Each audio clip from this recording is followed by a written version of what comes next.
Hello upcoming officers అందరు ఎలా ఉన్నారు? బాగా చదువుతున్నాను ఆశిస్తున్నాను. Welcome back to my channel. ఈ వీడియోలో ఏంటంటే నేను 7 డేస్ ఛాలెంజ్ అని తమ్మునేల్ పెట్టాను కదా. అంటే 7 డేస్ ఛాలెంజ్ మీరు కానీ చేశారంటే సక్సెస్కి చేరువ అవ్వడానికి ఎక్కువ స్కోప్ ఉండే ఛాలెంజ్. నేను డైలీ చేసే ఛాలెంజ్ ఇది. కానీ మీకు ఏంటంటే ఒక 7 డేస్ చేయమని ఫస్ట్ చెప్తున్నాను. బట్ నేను ఏం చేస్తాను, నా ప్లానింగ్ ఏంటి, నా షెడ్యూల్ ఏంటి, అది ఆల్రెడీ ఒక వీడియో చేశాను. బట్ మీరు కూడా ఏంటంటే ఈ 7 డేస్ ఛాలెంజ్ కానీ చేశారంటే నెక్స్ట్ మీ యొక్క మిగతా డేస్ అంతా చదవడానికి ఎలా ఉంటుందో మీరే ఒకసారి ఆలోచించండి. ఓకేనా? డైరెక్ట్గా మనం ఫస్ట్ చేయాల్సిందల్లా ఏంటంటే 7 డేస్ ఛాలెంజ్ అంటే ఫస్ట్ మీరు ముందు ఎలా చదివారు అనేది ఫస్ట్ మర్చిపోండి. దాని గురించి వెళ్ళిపోయిన రోజులు మళ్ళీ తిరిగి రావు మనకి. ఇప్పటి నుంచి ఎలా చదవాలి అనేది ఈ రోజు నుంచి అనుకోండి, ప్లానింగ్ చేయండి. ఈ రోజు నుంచి 7 డేస్ ఛాలెంజ్. ఓకేనా? ఫస్ట్ మీరు లేవగానే, నేనైతే మార్నింగ్ 4కి లేస్తాను. మీరు ఎప్పుడు లేచినా కానీ అది మీ యొక్క కంఫర్టబుల్. కొంతమంది ఆఫీస్ వర్క్ ఉంటుంది, కొంతమంది మ్యారేజ్ అయిన వాళ్ళు ఉంటారు, అది అందరూ కలిపి ఉంటారు. కాబట్టి మీ యొక్క టైమింగ్స్ మీరు సెట్ చేసుకుని లేవండి. లేచిన తర్వాత ఏంటంటే కన్ఫామ్గా డేకి 3 పోర్షన్స్గా పెట్టుకోండి. అంటే బుక్ ముందు పెట్టుకుని ఒక 5 అవర్లు తర్వాత నేను చదవను ఆ విధంగా కాదు, 3 అవర్స్. ఎందుకంటే దానికి కూడా సైంటిఫిక్ రీజన్ ఉందన్నమాట. 3 పోర్షన్స్ ఫస్ట్ మీరు మార్నింగ్ లేవగానే 2 అవర్స్ ఒక్క పోర్షన్ కన్సిస్టెంట్గా 2 అవర్స్ చదవాలి. నేనైతే 3 అవర్స్ చదువుతాను. మీరు ఏంటంటే 2 అవర్స్ మినిమం చదవండి. ఓకేనా?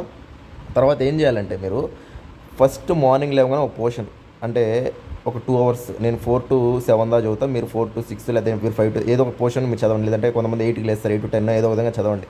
2 అవర్స్ ఏంటంటే మీరు ఒక సబ్జెక్ట్ తీసుకోండి. ఇప్పుడు పాలిటీ తీసుకున్నారు, మీరు స్పెసిఫిక్ టార్గెట్ పెట్టుకోవాలి. చదవాలంటే చదవడం కాదు, ఖచ్చితంగా ఈ పాలిటీలో ఈ యూనిట్ నేను కంప్లీట్ చేస్తాను.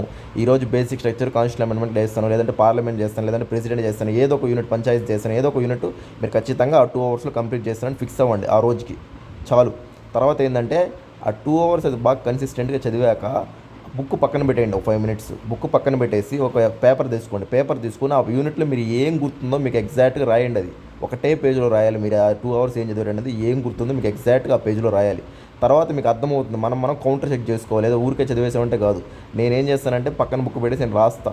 తర్వాత ఏంటంటే ఎక్కడ నేను ఇంకా ఏం గుర్తు చేసుకోలేదు అది చూసుకుంటా. అందువల్లే నాకు ఎక్కువ మెమరీ అనేది ఉందన్నమాట. అది కూడా ఏంటంటే మీరు అలవాటు చేసుకోవాలి, ఊరికే చదవదు. అలాగా ఒక సబ్జెక్ట్ పొద్దున అయిపోవాలి. తర్వాత నేను బ్రేక్ఫాస్ట్ చేస్తాను, లేదంటే చేయను. అది అయిపోయేదాకా నేను బ్రేక్ఫాస్ట్ చేయను. తర్వాత ఏంటంటే సెకండ్కి లంచ్ టైంకి ఇంకో సెకండ్ సబ్జెక్ట్ చదువుతా. తర్వాత ఏంటంటే మధ్యాహ్నం కొంచెం రెస్ట్ తీసుకుని తర్వాత ఏంటంటే డిన్నర్కి అది చదువుతా. నెక్స్ట్ నైట్ ఏం చేస్తానంటే రివిజన్ చేస్తాను అనమాట. రివిజన్ అంటే ఏం బుక్స్ అన్నీ ఏం పెట్టుకోను. జస్ట్ ఏంటంటే ఈరోజు సబ్జెక్ట్ ఏం చదివి అంతా మైండ్లో రికాప్ చేసుకుంటా. అట్లా ఆ సబ్జెక్ట్ ఏం చదివి, ఈ సబ్జెక్ట్ ఏం చదివి చూసి తర్వాత న్యూస్ పేపర్ చదువుకొని కరెంట్ అఫైర్స్ తర్వాత నేను డేని ఎండ్ చేస్తాను అనమాట. అలాగే మీరు కూడా ఒక 7 డేస్ అనేది ఖచ్చితంగా ఇది చేయాలి. ఖచ్చితంగా ఇది చేశారంటే కన్ఫర్మ్ రిజల్ట్ ఉంటుంది. నా ఎక్స్పీరియన్స్తో నేను చెప్తున్నాను. ఇప్పటివరకు జరిగిందంతా ఒక లెక్క, ఇప్పుడు జరిగేది ఒక లెక్క. మీరు కన్సిస్టెంట్గా ఈ 7 డేస్ కానీ ఎఫర్ట్స్ చేశారంటే ఈ 7 డేస్ బేస్ అయ్యి తర్వాత డేస్ వస్తాయి. మీరు అందరూ ఏం చేయాలంటే మీరు నా యొక్క సబ్స్క్రైబర్స్ ఉండి సీరియస్గా ఫాలో అయ్యేవాళ్ళు, సీరియస్గా ప్రిపేర్ అయ్యేవాళ్ళు, సార్ మేము కూడా మీతో పాటు ఈరోజు ఈ టాపిక్ కంప్లీట్ చేసాము, నాకు పర్సనల్గా మెసేజ్ చేయండి. పర్లేదు, పర్సనల్గా మెసేజ్ చేయండి. నేను కూడా హ్యాపీగా ఫీల్ అవుతాను. ఎంతమంది సీరియస్ ఆస్పిరెంట్స్ ఉన్నారు నా వీడియోస్ చూసేవాళ్ళు అని చెప్పేసి నాకు తెలుసుకోవాలని ఉందన్నమాట. ఆల్మోస్ట్ 2 months నేను చేస్తున్నాను వీడియోస్. ఖచ్చితంగా మీరు నాకు మెసేజ్ చేయండి, సార్ నేను ఈ పోర్షన్ ఈరోజు కంప్లీట్ చేశాను, లేదంటే ఈ పోర్షన్ కంప్లీట్ చేశాను, ఈ పోర్షన్ నేను కంప్లీట్ చేశానని. నా తర్వాత ఏంటంటే మీకు నేను ఏమైనా టెక్నిక్స్ ఏమైనా ఉన్నా కానీ నేను చెప్తాను అనమాట. అది ఎలా గుర్తుపెట్టుకోవాలి ఏంటి, మీకు ఏమైనా డౌట్స్ ఉన్నా. చాలామంది ఎగ్జాంపుల్ పార్లమెంట్ యూనిట్ చాలా కష్టం అనిపిస్తుంది, దాన్ని ఎలా చదవాలి, ఎలా డివైడ్ చేసుకోవాలి, అలాంటివి కూడా చెప్తూ ఉంటాను అనమాట. అంటే స్టూడెంట్స్కి బాగా ఉపయోగపడే విధంగా ఉంటారు అనమాట. నేను ప్రతి ఒక్కరు ఏంటంటే ఖచ్చితంగా చదవాలి. ఎగ్జామ్ కోసం మనం ఈ యొక్క 3 months అనేవి చాలా ఇంపార్టెంట్. Group 2 అందరూ కాన్సన్ట్రేట్ చేసి ఫోకస్గా చదవండి. ఓకేనా? ప్రతి ఒక్కరు నా నెంబర్కి మెసేజ్ చేయండి. కంప్లీట్ చేసిన తర్వాత ఎంతమంది సీరియస్గా ఉన్నారు, మినిమం 10-20 members అన్న ఉన్నారా లేదా, ఎంతమంది సీరియస్ ఆస్పిరెంట్స్ అని నాకు ఒక తెలుస్తుందన్నమాట. తర్వాత నేను కూడా అన్నీ చెప్తాను. ఓకే ఫ్రెండ్స్, మీకు అందరికీ ఈ వీడియో నచ్చినట్లయితే లైక్ చేయండి, షేర్ చేయండి, సబ్స్క్రైబ్ చేయండి. Thank you.